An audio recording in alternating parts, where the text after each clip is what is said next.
నువ్వు దేవుడిచ్చిన 10 ఆజ్ఞలు పగలగొట్టానని మరలా వణుకుతూ భయపడుతూ మరలా 34వ అధ్యాయంలో మరలా కొండెక్కి దేవుని ఎదుట కూర్చుంటాడు, భోజనం మానేసి నీళ్లు మానేసి.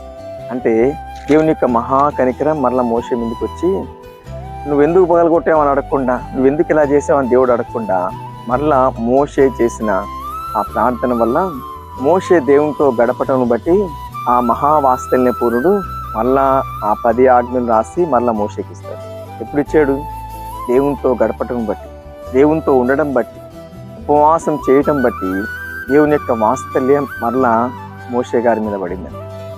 ఈరోజు నువ్వు అనుకుంటున్నావు, నేను నీ దగ్గరకు వచ్చి చాలా కోల్పోయాను ప్రభా, కోల్పోయిందంతా నాకు మరలా ఇచ్చే దేవుడు నీవేనని యేసయ్య పాదాలను ఎప్పుడైతే పట్టుకుంటావో జారిపోయినవన్నీ, కోల్పోయినవన్నీ, మరి నీ నుంచి దూరం అయిపోయినవన్నీ మరలా నీకు ఇచ్చే దేవుడు రెండింతలుగా ఇస్తాడు, రెండింతలుగా మేలు చేస్తాడు, రెండింతలుగా నీకు సమకూర్చే దేవుడు.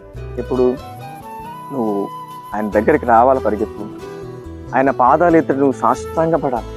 నా దిక్కు నీవే, నా ఆశ్రయం నీవే, నాకు చేసేది నువ్వు మాత్రమే తప్ప ఎవ్వరి వల్ల నా పని అవ్వదని